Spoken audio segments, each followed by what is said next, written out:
for our roundtable tonight, we wanted to do a little bit different things, and we'll see how well it works.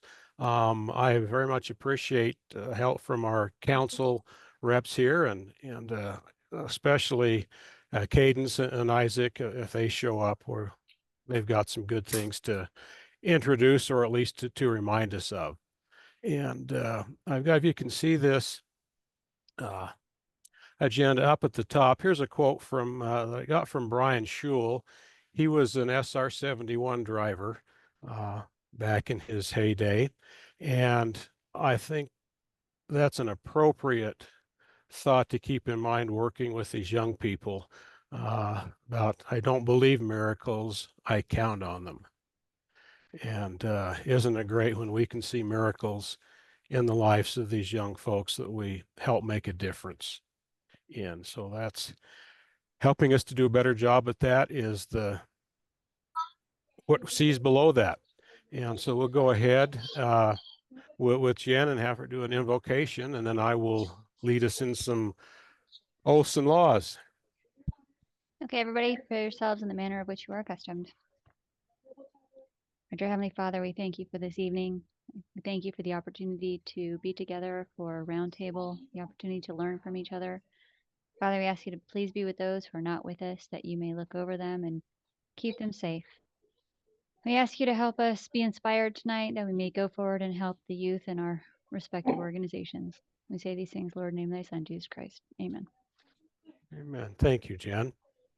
All right. If you would, since I'm the head cat herder tonight, if you would follow me in the law and the scout oath. A scout is trustworthy, loyal, helpful, friendly, courteous, kind, obedient, cheerful, thrifty, brave, clean, and reverent. And the scout oath. On my honor, I will do my best to do my duty to God and my country and to obey the scout law, to help other people at all times, to keep myself physically strong, mentally awake, and morally straight. All right, now I do want to add a flag or a pledge of allegiance here. And those of you who don't like this, I guess, can excuse me. I have never liked saluting a flag that I can't see. So I will lead us in the Pledge of Allegiance, and we can salute a flag if you'd like to, or put your hand over your heart. I pledge allegiance to the flag of the United States of America and to the republic for which it stands, one nation, God, indivisible, with liberty and justice for all. Got a lot of voices in the background here. Okay. Can I stop? There we go. I'll stop sharing here in the middle with you. Although it's typical to do this at the end, the way we're going to work this is to keep the chats or the breakout sessions open longer. If you want to chat in there, you can keep going. I hate to cut things off, but I don't want to have to break things off, have you come back here for a Scoutmasters Minute and a Safety Minute. But we'll do those right now and put them together. And so, Vaughn, you're still here. This was I shared this last week at our district committee meeting, but some of you haven't heard it, I'm sure.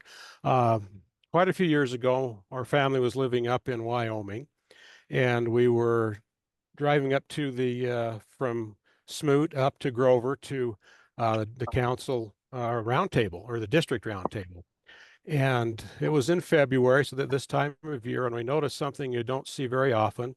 And this particular location right next to the highway, the snow was up to the top of the fence, and there were 3 horses in the pasture that was there, and they were walking on top of the snow. Ever seen snow hard enough for a horse to stand on it? That's something you don't see very often. And so we went past it and went up to our round table there, and they had a guest speaker where that was the annual meeting in February. And the speaker at that meeting was Vaughn Featherstone. Yeah, those of you who are LDS will know who he is. At the time, he was serving as the president of the Logan Temple and had been invited up to our roundtable to talk about scouting. And he gave a great presentation. After we were done, we left Grover and we're headed down to go back home in Smoot. And there was a three cars, ourselves in the back, then another car, and then Von Featherstone and his wife in front. And they drove into a bank of fog. And then the middle car that's in front of us slammed on his brakes. Lights came on and he stopped. And we got out and to see what was going on. And there, all over the road, was the top of a car, broken pieces of windshield, mirrors, uh, and a mess, but no car. And we were kind of baffled at what in the world happened. We could see an accident happen, but as far as we could see, there was no visible car. And Vaughn Featherstone was driving, went through that fog in and hit two of those horses that walked over the top of the fence and were out on the road. Cut the horse's head in half. He died right there. The other horse was put down when the sheriff got there. And we were still pulling our head out. What happened? Well, come to find out, when Von Featherstone hit that horses, it knocked him out. But he didn't relax. He just went stiff. And you guess where his right foot was? On the accelerator. And down the road he went. I don't know how fast they were going, but very fast. And that it was several miles that his wife was steering while he was unconscious before she got the car stopped. And that was quite an experience for my wife and I. And it makes you think, what is your future? What's going to happen? And don't drive into snowbanks at full speed. Slow down when you go through them. So there's or fog banks. Find a message in there that's applicable to you, your family, and your scouting units, and learn from their example. All right, let's see who is on the agenda next. We wanted to get some council folks here just to say hello and whatever else they're doing, and especially where it's the first of the year, thought that would be appropriate. So on the council website, Brett Sutherland, you are up first, and Alan Endicott is on deck. Thank you, Jeff. I just my camera's not working tonight, so I apologize for that. But I just wanted to thank everybody for being here tonight. It's so wonderful to see all my great friends, and I'm just couldn't be more excited about 2025 and all of the activities where I get to see you in person. And I look forward to that. Please make sure to say hello. But I just want to thank you for the great work of last year and for all of the wonderful things that will be done this year. Thanks for the wave from one of my friends there. But we're going to have a phenomenal 2025, and I don't want to steal any thunder from Jeremy, but we'll go from there. But it's just been very rewarding. I'll let Alan tell you maybe about a few of the successes from last year, and go from there. But have a wonderful evening, and thank you for being here, and thank you for all you do. Alan? Thanks, Brett. I appreciate all of your good words and the good work that you do. So good to see so many of you. I consider so many of you to be good friends, and it's just terrific to be here and be involved in scouting throughout our great council. A couple of things that have I wanted to highlight for you. Last year we ended with 3.35% growth in membership in the council. That's no insignificant issue.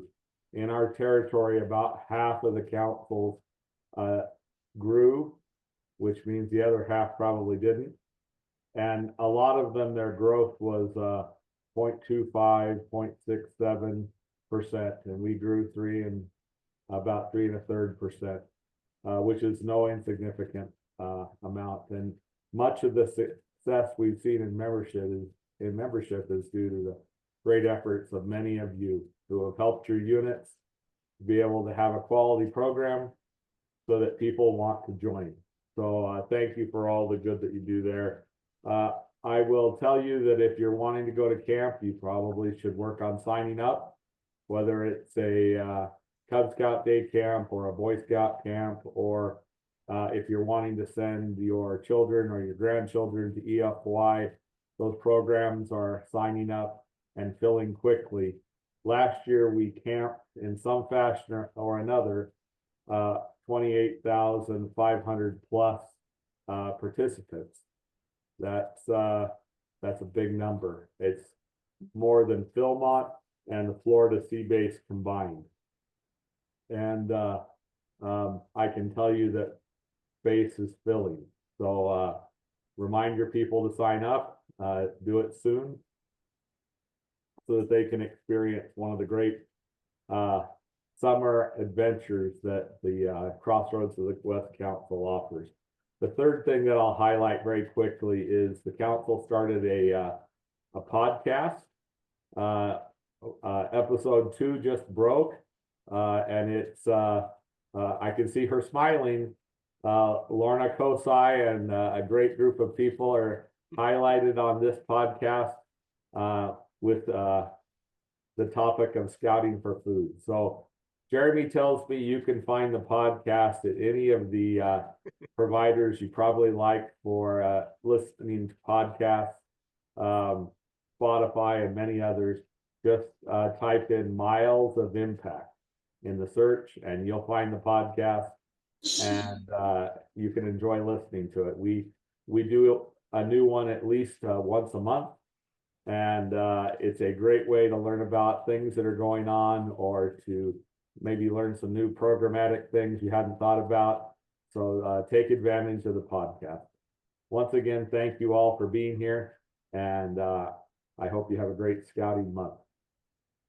All right. Thank you, Alan. And I don't know if you could take 10, 15 seconds, you or Brett, and talk about the new adjustments in area or territory boundaries.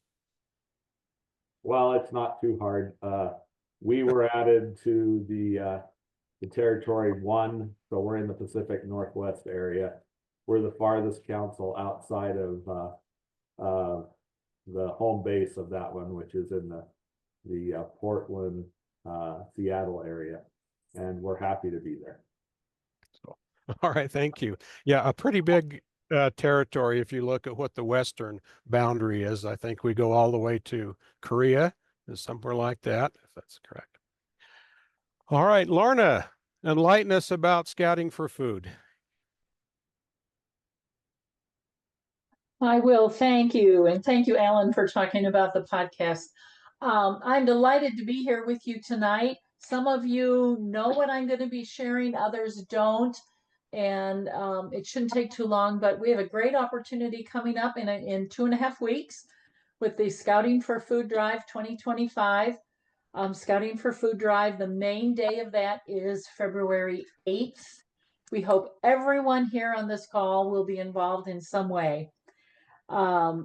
The need for this food drive is great. And when I work with pantries, I do many things, and helping fight hunger in Davis County schools is one of them.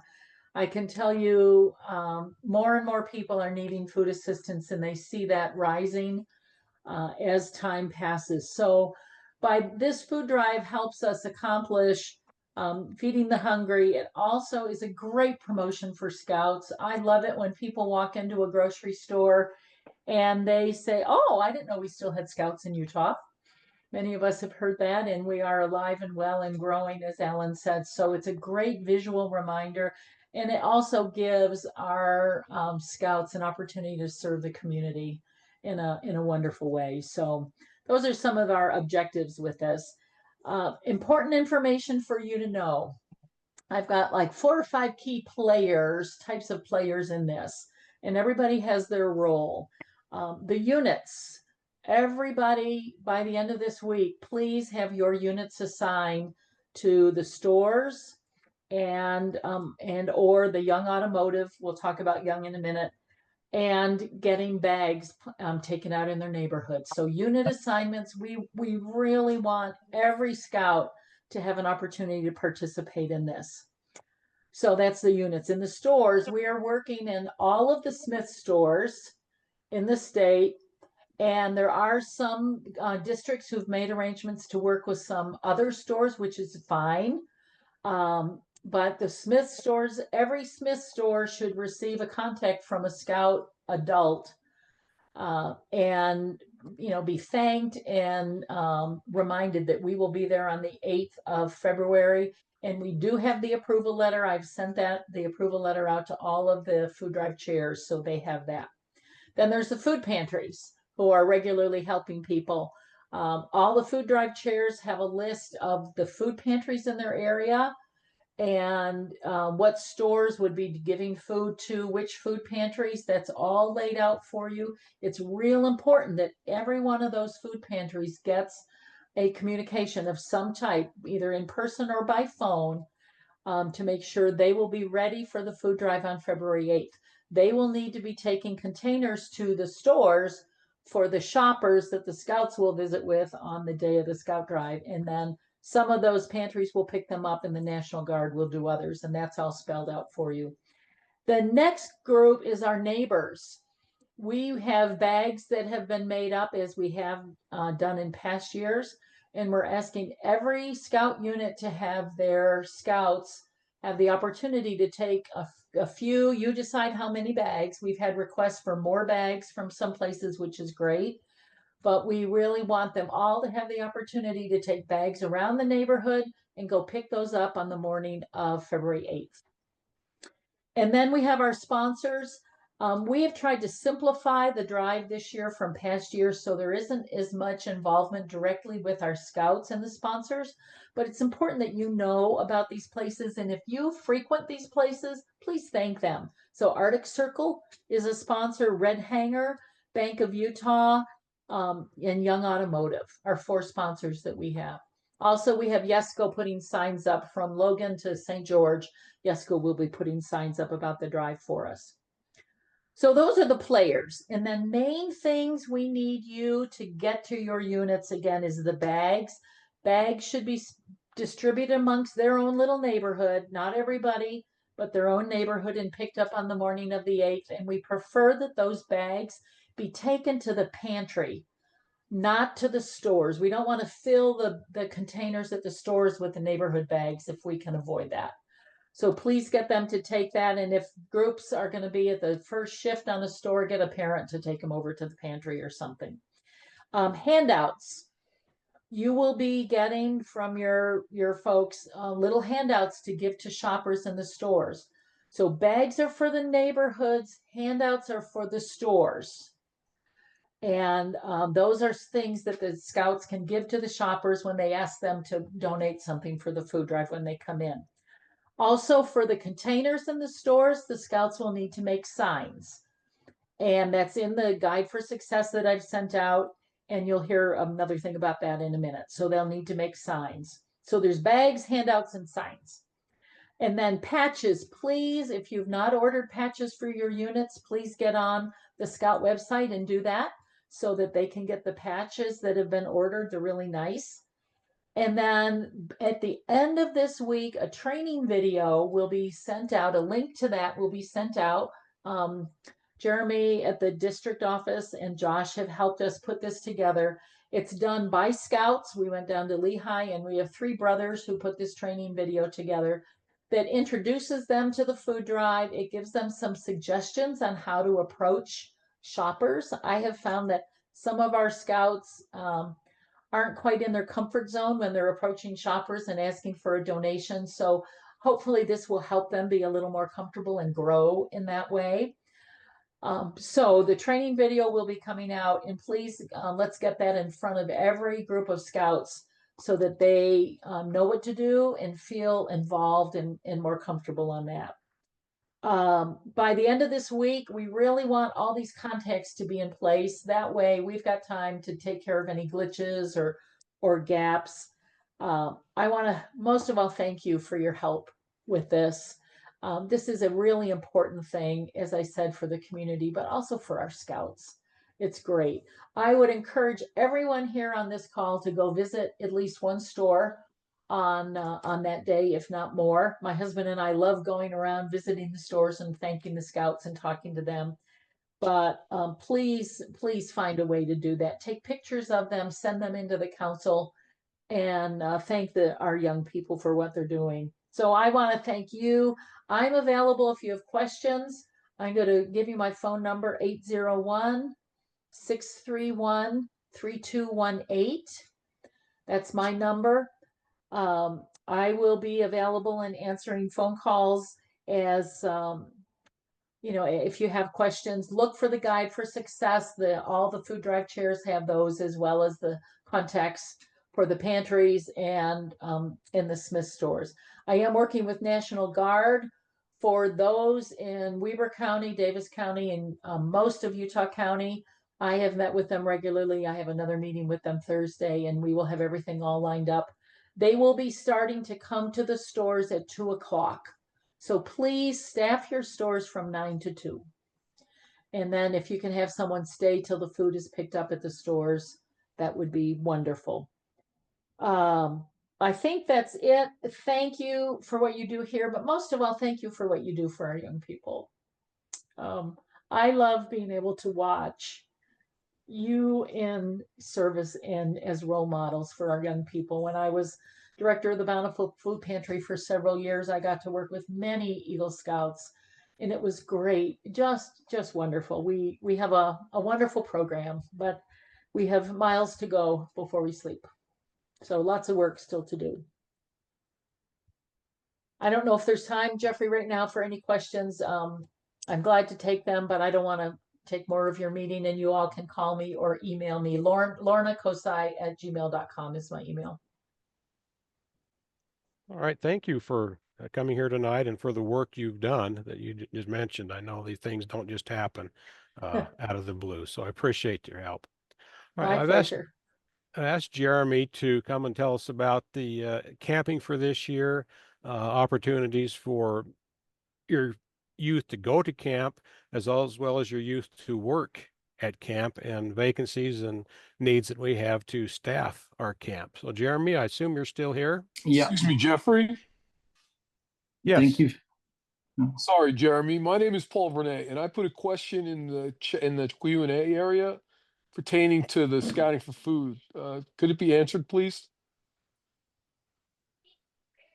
You got It's that regarding the uploaded? bags.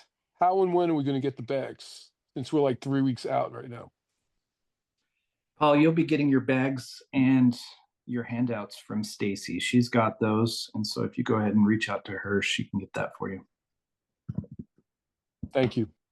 Bet. Well, Jeffrey, thank you so much for the opportunity to be here tonight. I want to thank Lorna, who was just talking about scouting for food. Lorna is an angel. She puts in hundreds of hours to this, and she's very good. We're lucky to have her on the team. I want to talk to you quickly about the 13 of our 15 camp facilities that we're going to have open this year. This summer, we're going to be offering 5 day camp opportunities for Cub Scout packs. We're also going to be offering 8 weeks of week-long scout camp for folks at Camp Typhy, Camp Hunt, Camp Lowell, and we're throwing in 4 weeks of backcountry treks up on the Teton Crest Trail in Grand Teton National Park. Now, for a Scout Council to have a relationship with the national park, it is rather unique. So we are excited for those opportunities. As Alan said earlier, we've got lots of folks signed up for camp. I'm a numbers guy, so I wanted to share with you guys that we have right now 21,000 folks registered to attend our camps this summer. Now, our goal is 30,000 folks. So if you do your math, that's 68% of our goal. And we're only in, what's today? The 22nd of January. So we're well on our way to hit that. We are excited. As Ellen shared earlier, our campsites are filling up. Our days for day camp are filling up. We're not going to turn anyone away, but I would encourage your pack, your troop, your crew to be looking at those opportunities and jumping on that. Jeffrey also wanted me to talk about camp staff opportunities. Now, as I'm looking out here in the digital audience, I am seeing some of my favorite people, many parents, moms, dads of some of our camp staff members. In fact, some of the people on this call, they work at camp staff as well. So each year we hire about 350 to 375 folks to fill our various camp staff positions. We've got 3-week positions, we've got 8-week positions, and some of our camps even go up to 10 weeks. So if you know someone 14 and older that may be interested in a summer job, send them over to utahscouts.org/camp staff. Again, that's utahscouts.org/camp staff. They can apply online. Our camp directors only have about 60 positions left to fill. So of that 375, only about 60 positions are left to fill. So if you know someone, encourage them to do it quick. Those opportunities go from Memorial Day all the way to the second week of August. Now, I've shared many things with you tonight. I want to share one more opportunity for everyone on this meeting tonight. The council is going to be hosting its very first certified angling instructor training.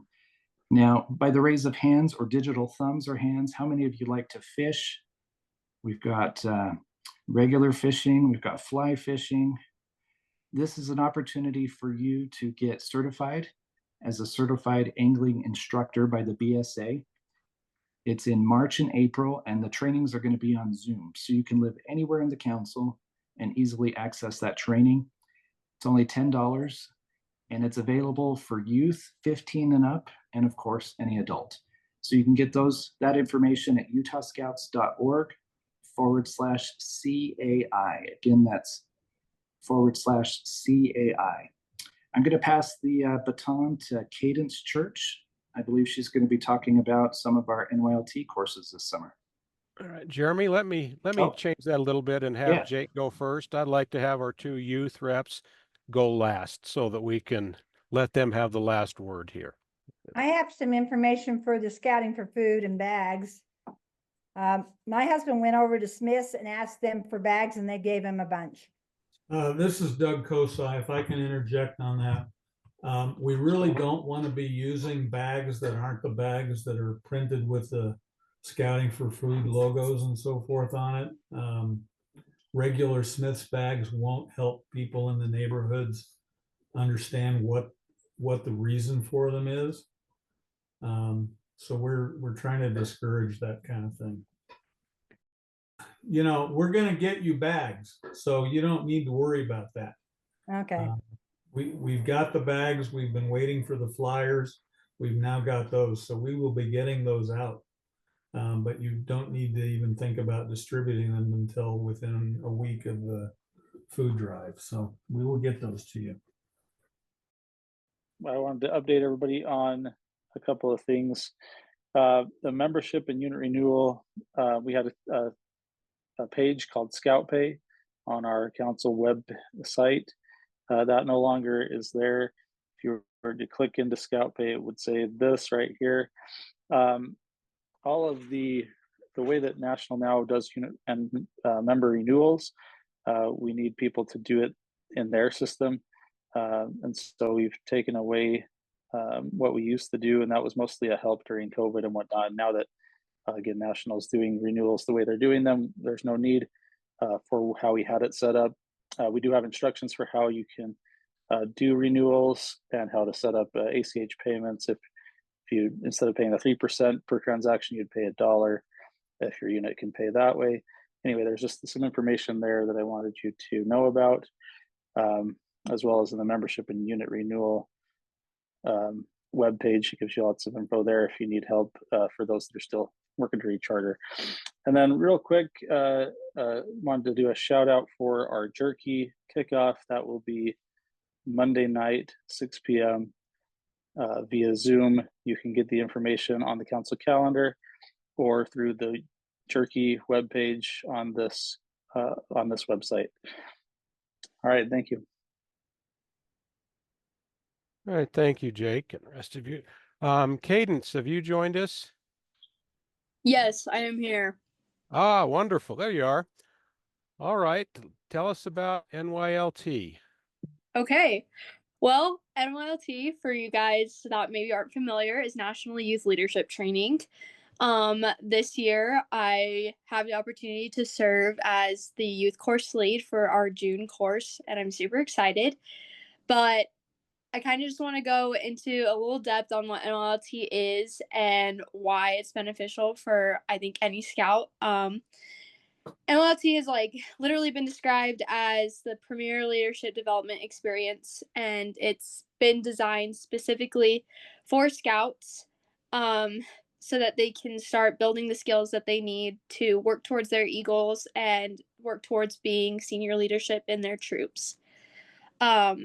My personal experience with NYLT, I started as a participant in 2020, right as it had been introduced into scouting. And it was great. I loved it so much that I came back and staffed, and I've staffed for the past 3 years, and it's just been a great experience every single time. But I can personally attest to the leadership changes that your scouts will go through and their character development that they will see, that you will see when they come home from their summer at NYLT.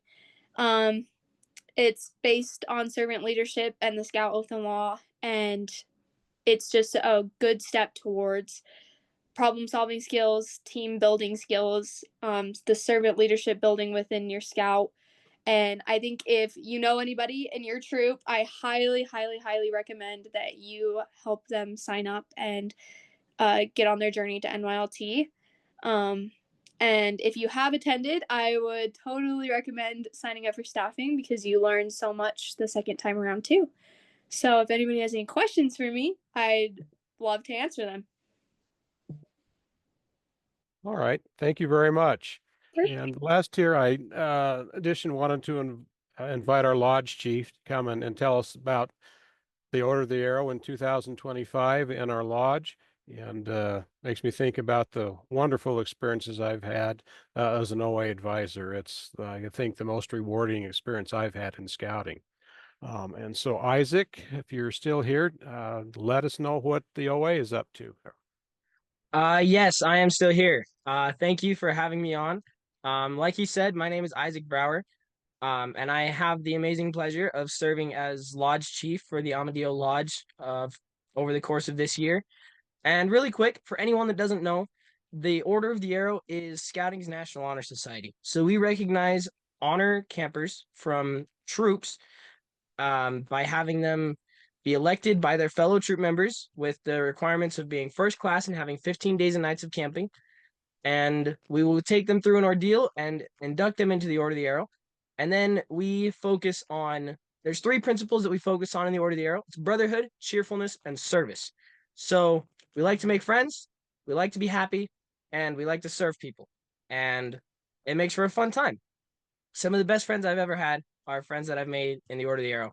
And it is just so much fun. Each district in the council has a chapter advisor and chapter chief that run the Order of the Arrow side of the chapters.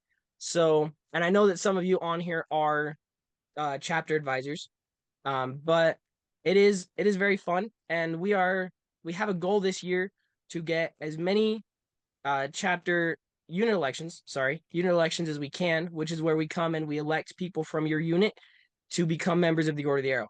So everyone here should be getting reached out to from a chapter advisor or chapter chief sometime over the next year. And I would ask you to please be receptive to them and have the election so that we can reach our goal of, we want to have 100% elections in our lodge this year. So please help us with this and have an election. Like I said, it is a lot of fun. We do many hours of service to the council over the course of the year. 3 of our biggest events are ordeals, where we spend a weekend. This is our induction weekends. We spend a weekend doing service for camps, and it is so much fun. I fondly remember my ordeal, and it's a formative experience for everyone that ever goes through their ordeal.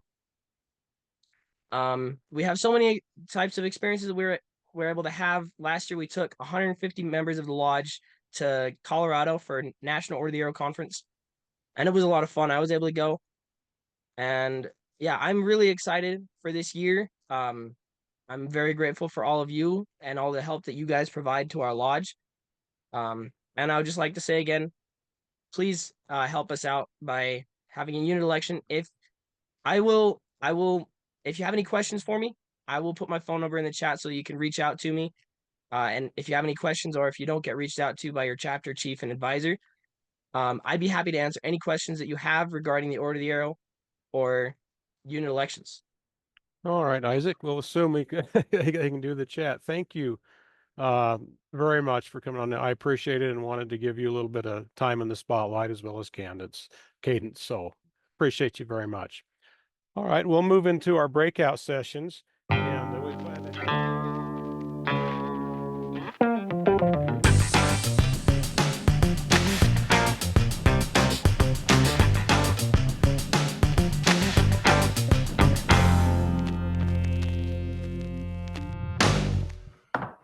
So welcome everyone. We're here with the Chartered Organization Representative Training, and so how many of you are chartered organization reps? Just by kind of a show of hands, or raise your hand. Or we have Jennifer, we have Stuart, we have Dave, Cassidy. You kind of are not, but you kind of act in that role sometimes.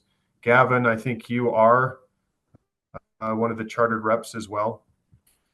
So we wanted to go over that. We've realized in the last couple of years that often we don't have a lot of information about what the chartered organization representative does and their role.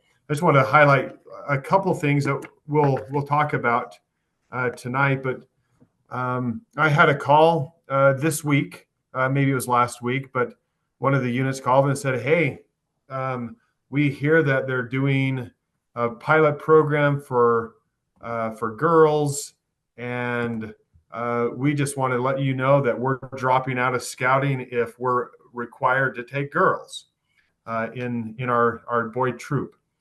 And it was an interesting conversation, and I let him know what the charter organization actually does and what their opportunities as a charter organization is able to make that decision. We'll go over some of that tonight. We've had unit conflicts in the last year where the chartered rep or the committee chairman and the scoutmaster were fighting, and they kept coming to the council to say, council, please take care of this. We want you to fire this, the charter or the committee chairman would say one thing, the scoutmaster would say another thing, and the chartered rep said, I don't want to do anything with this. It's the council responsibility. So we'll talk about that as well. And then another one is a unit dissolving. So we had a unit dissolve, and they said, hey, we're going to go form this other unit. We're going to take all of our assets with us. And I said, well, the assets belong to the charter organization, not to you. And they were like, what? So those are a couple of things that we'll maybe address tonight. What is a chartered organization? What's their role, and how do they operate? And so let's go to the next. Slide. What is the charter organization representative? So it's the liaison between the chartered organization and the scouting unit. Many in Utah, the chartered organization concept historically has been with the Church of Jesus Christ of Latter-day Saints. As of 5 years ago, that no longer was the case. And I would say historically, even in national, we've had organizations like Elks Lodge, Moose Lodge, Rotary clubs, different churches. So we had strong organizations that were our chartered partners. Sometimes now we have parents groups, we have businesses that are sponsoring them, we have just other organizations that one of the ones we have is the police department in Enoch, the city of Enoch outside of Cedar City. They sponsor one, and they want scouting, but they also are not sure if they want the responsibilities as a charter organization. So we'll address that. But they're the liaison between the charter organization and the scouting unit. So we'll use the American or VFW, Veterans of Foreign Wars. Veterans of Foreign Wars is a charter organization, and then the unit is, which we'll talk about tonight, is PAC, or is Troop 74. The next one is ensure alignment with the organization's values and missions. And each of these we'll go over a little bit more. The last one is serves as the organization's voice in scouting activities. As Jeffrey said, the COR has a vote at different events throughout the year as the COR. They're one of the voting members of the council, and so we have that. These are the key responsibilities of the COR: connecting the organization and the unit, selecting and approving leaders, and representing the unit and district at a council level. So let's go over the connecting the unit and the organization and the unit. So as I'll take this off here in a second. So it ensures the unit reflects the organization's mission, encourages mutual support between the unit and the organization, and acts as a bridge for communication and collaboration. So let's just talk for a minute about those different items. Here we have that the chartered rep is aligning the organization's mission with the scouting mission and the unit. So let's go back to the unit. It's 407 in Ivins, Utah. They're the ones that called the other day and said, we will not allow girls in our troop. Point blank, no questions asked. We'll stop. So the interesting thing with that is the Scouting America will not dictate what your membership looks like in your unit.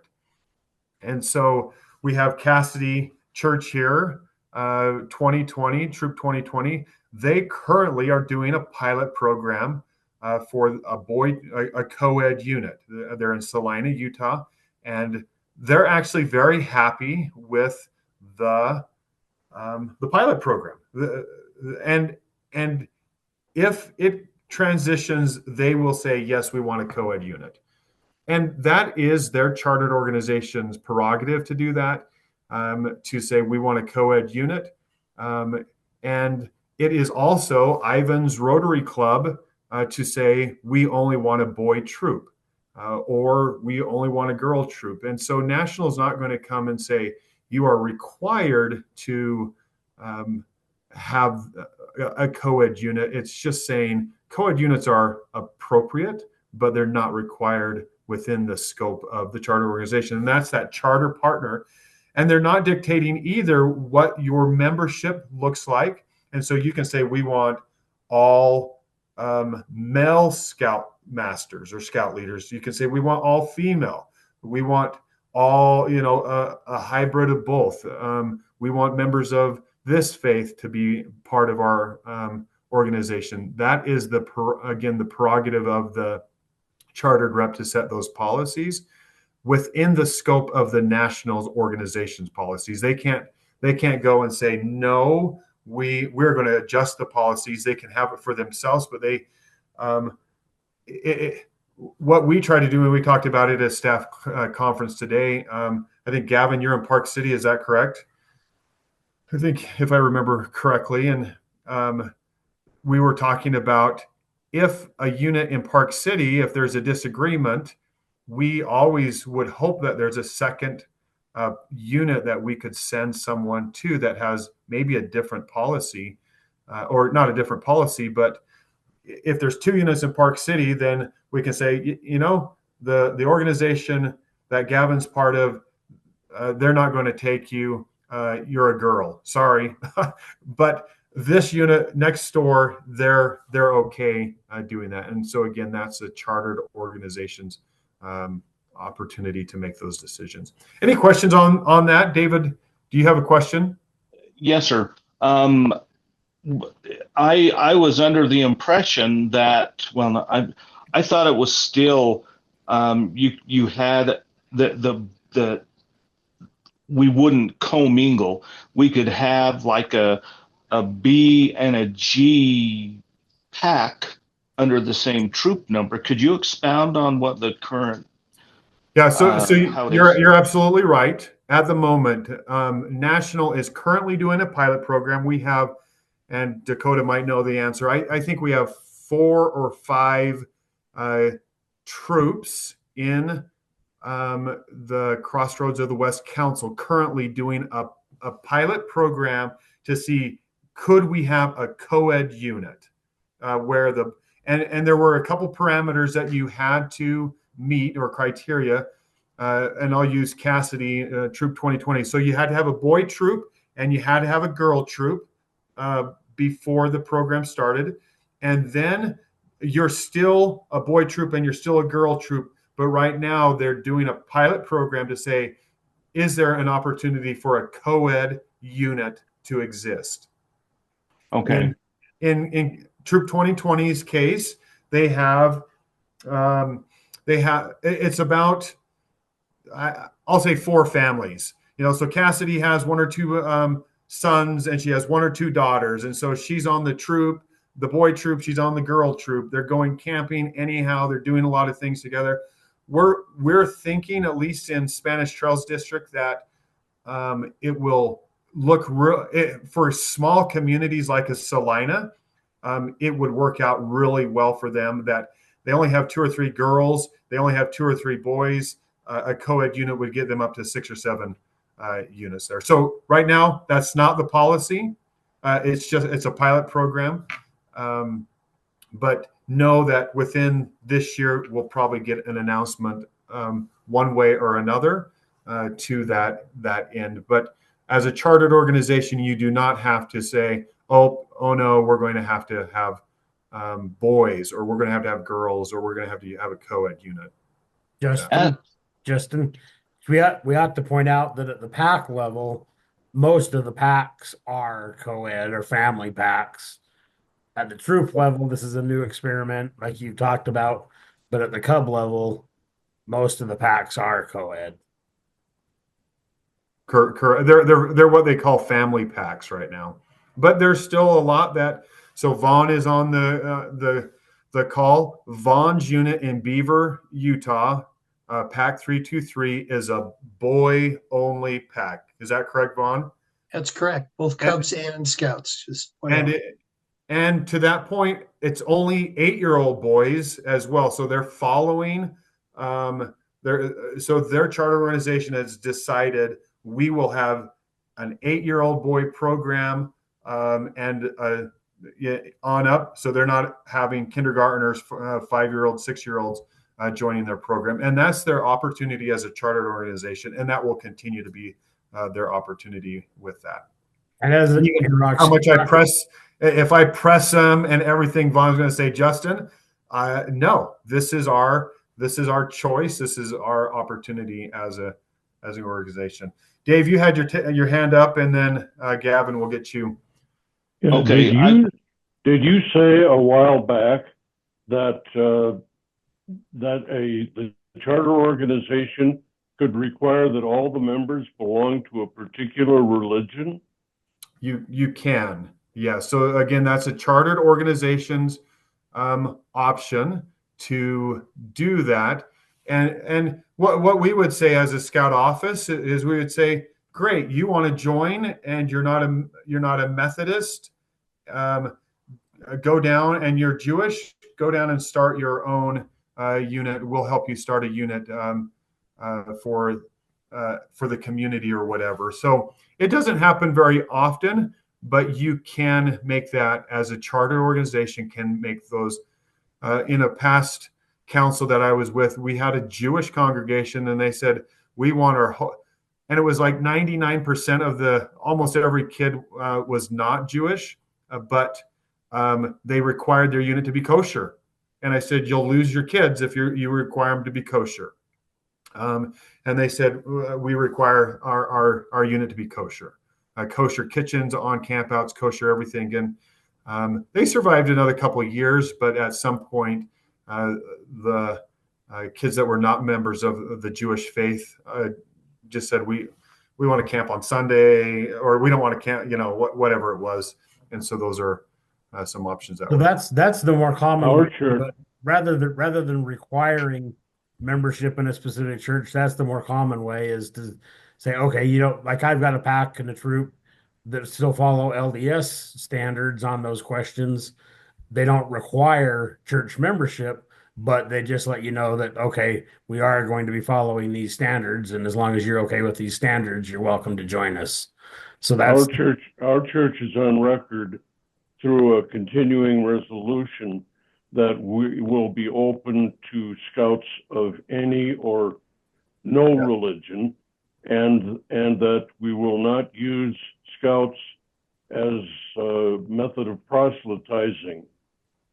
Yeah, and that's perfect. But the church down the street might say, nope, we're going to proselytize. We're going to do so. Again, as a charter organization, it just gives you an opportunity to make those considerations when as you go into it. Gavin, go ahead.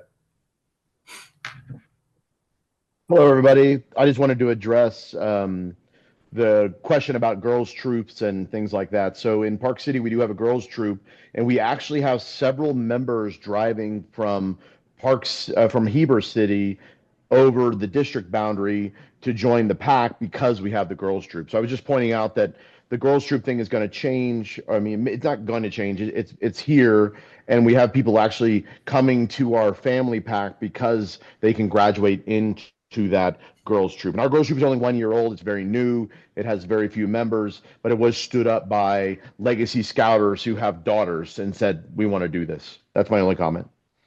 Yeah. So I think for this conversation, and we'll stop this one. We'll go to the next point. But for this conversation, scouting, let's just use the co-ed troops. So the National Scouting America will come out with a decision, and then as a charter organization, you can make the determination what your unit looks like. I know that Cassidy's unit 2020 is going to say, yes, we're going to combine, and that's their option. I know Troop 323 is going to say, we're not combining. It's just, I already know without asking the question. So that's perfect. So let's go back to the slides. Selecting and approving, and we talked a little bit about this, but selecting and approving leaders. The COR and institutional head approve adult leaders, ensures leaders align with the organization's values, and helps build a strong unit committee with quality adults. So again, sometimes there's a confusion about the difference between an institutional, sometimes it's called institutional head, sometimes it's called an executive officer. Both of those terms, they're one and the same. Sometimes they're interchangeably. But an institutional head typically is the let's use the Rotary. It's the president of the Rotary Club during that period of time. In the former LDS Church, it was the bishop that was the institutional head, but then he would appoint a counselor as the chartered rep. And that chartered rep would become the liaison between scouting and the Rotary or the church. And so it can be the institutional head and the chartered rep can be the same person. It doesn't always need to, I don't know what the percentage is, but there are some that act in both cases, and there are some that have an appointee or the chartered rep that represents the unit. The institutional head is a non-paying position. So, for example, if Stuart is the institutional head for his church, and that's all he is, all he has to do is submit an application, submit the youth protection, but he doesn't pay a fee. Now, if Stuart also is the chartered rep, as well as the institutional head, he does then pay a fee. He is a registered scouting leader within that. But one of the main jobs that a chartered rep does is sign the application to approve adult leadership in the unit. Let's talk about this for kind of in this vein. We had a unit in Cedar City that they were it was a pack, and they just had disagreements. The parents didn't like the cub master and different things, and the parents came to me as the district executive and said, "We need you to fire the cub master." And as a council, it's not our responsibility. We don't own the chartered organization. We're a partner with the chartered organization, but we don't own the chartered organization. And so I went to the charter organization and said, "This is your responsibility." He's like, "I don't want this responsibility. I want you to do it." But really, it's the approving of the unit leadership, making sure the unit leadership represents the committee or the organization. So if there's someone that says, is a differing opinion of the charter organization, as a charter rep, you have the opportunity not to have them be a member of your unit committee. So that's one of the main roles of a charter organization. And this goes back to when I talked about the stability of a lot of our charter organizations now are not as strong. And so sometimes the chartered reps just see it. And we'll go over a little bit of the annual I can't remember what it's called, but the annual agreement. Sometimes they sign that, and that's all they think that they have to do. But there is more involved in that process. Any questions in selecting and approving leaders? This is Dave again. I'm a very grumpy veteran, but all I'm going to say on the last 2 points is "holy cow." But great points. Continue on. Yeah, probably holy. So charter organization is an important role, and that's why the district decided to have this conversation, because we realized a lot of our chartered reps were not aware of some of the responsibilities that they had, and sometimes just I'll just sign. I'm just giving a thumbs up, but there's more to it than that. We'll go back to the presentation. So, representing the unit at the district and council level, the COR has voting power at the district and council meetings, attends district committee meetings, and keeps the unit informed on council resources and policies.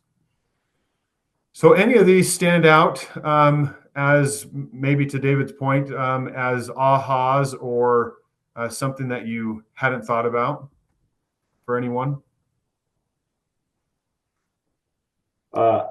Justin, maybe I should indicate that at council level, the charter organization representatives on an annual basis are invited to attend the council annual business meeting. And it's at that meeting where they have an opportunity during the first portion of the meeting, which is the annual business meeting, to vote to approve the new slate of officers for the council, and also to vote to approve the various resolutions of the council. And so all of the CORs will be invited on an annual basis to attend that meeting. It'll be in March this year. And that's your opportunity to be able to come and participate in that meeting. Thank you. Yeah, and they do they get a vote, but probably even more importantly than the vote on the annual basis is the second point, to attend the district committee meetings.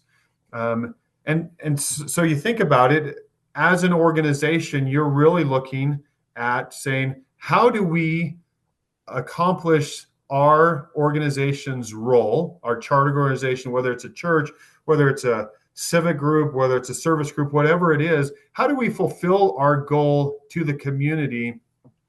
And you want to have that representation to say, hey, we want more camping, we want more opportunities, we want to help more families join, we want to make sure scouting is financially viable. All those things are part of that district committee, and so very integral for chartered reps to either attend or be on district committees to help out with that. Dave Thomas, go ahead. I understand there's two Dave Thomases here. I've appointed a member of our committee to attend the district committee meetings instead of my doing it. Yeah, and that's fine. Again, it's how does the charter organization, how do they have their say in those district committee meetings? How do they make sure, hey, we're having success, or we're seeing success? We want it to be a partnership. We don't want it to be, once a year we come and sign the paperwork. We want it to represent positively what your charter organization would like. Alan, did you have a comment? Yeah, Dave, that's okay for some things, but it's not okay for the annual business meeting. Only the registered charter reps can attend. You can't appoint somebody else. They can come, but they can't vote. So it has to be the registered individual as the charter rep. And Gavin, you had a question down here. A chartering organization can charter multiple units, but they only get one charter organization representative for the chartering organization. So if a organization sponsors a pack, troop, a post, a shift, whatever it is, that's all great, but they get one COR. They don't get multiple CORs. Correct. So if you have 5 units, so Cassidy, they keep using Cassidy. She has 5. I think you have 5. A pack, a troop, and a crew, maybe 4. Anyway, so their unit, there is the VFW. Is that correct? I know we just changed it. American Legion. American Legion. So American Legion is the charter organization. They have one charter or institutional head, and in most cases they have one chartered rep. They only get that one vote. They can't have multiple votes or anything. Sometimes it used to be the computer wouldn't let you have multiple chartered reps. I think it does allow that to happen now, but in most cases that's not the case. I don't believe that's correct, Justin. For a individual chartered organization, the system backs up. It's a rule of the system that you can only have one. Yeah, it happened last week, so I know it can happen. I don't know. I don't know why it happened. So meet with your supervisor, and we'll have that corrected, because it can only have one. He's on. We did get it taken care of, but I know it happened. So let's go through. Why is the charter organization important? Provides leadership stability, strengthens communication with the organization, increases access to resources, engagement, and improves the youth scouting experience. Again, as we talked about, for example, the Rotary Club changes over every single year, right? It just happens. Their new president comes in. Sometimes the American Legion changes every year. Most organizations, their institutional head changes often. What we try to do is have a charter organization that stays longer. Maybe they're a representative for the scouting for 5 years, 10 years, something like that. They're still in connection with one of these organizations, but they have a longer shelf life than a year. It makes it really hard to get the training and everything with that. It's not necessary all the time, but it's just helpful. And then just providing a more uniform, stable process in that. We only got let's go here. We wanted to show this. If you haven't signed this is, you should sign it here anytime. The top portion, the local council agrees to certain things. You can't see it really right now, but I just wanted to bring it to your attention. This is an important document for lots of different reasons, but it gives the charter organization to say, okay, what is the council actually providing to the chartered organization? What is it agreeing to?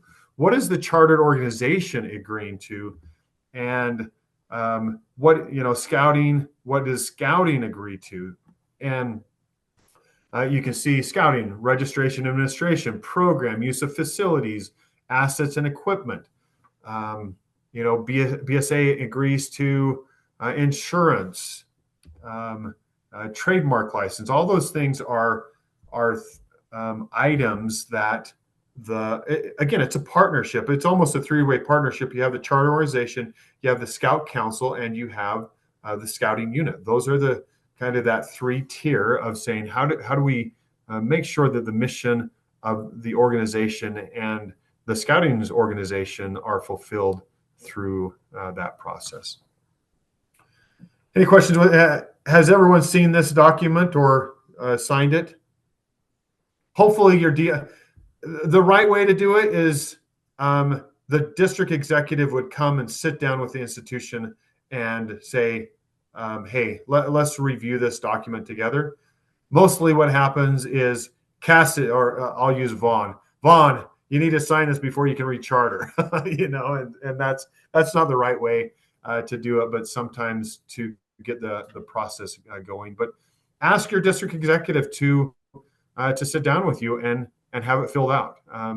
It is something that, again, it's very important to know what those responsibilities are for both organizations. I think we got one or two more slides. Key takeaway: COR is the essential link between the organization and the units. It approves all adult leaders for the unit, has a vote and a voting role at the district and the council levels, and an engaged COR leads to a thriving unit. One thing that we didn't talk about, but we kind of did, the chartered organization owns the unit. And as such, it owns the assets of the unit. And in the case of the PAG, the troop in, again, Cedar City, they wanted to start another PAC, and they said, well, we're going to take all of our assets. And I said, well, the assets are owned by the chartered organization. In most cases, they can give those to you because you owned the money, did those things. But again, the charter organization has the right to those items, and then you make that determine. You are the it is your unit. It's the charter organization's unit. Alan, you had a comment? No. Oh, I just saw you go off mute. But so just know that a good partnership between a crew, a troop, a pack is the best way to make sure that just a thriving organization between the charter organization and the scouting units. And we really want to make you look good. We want our troops, our packs, to represent your organization well. We want you to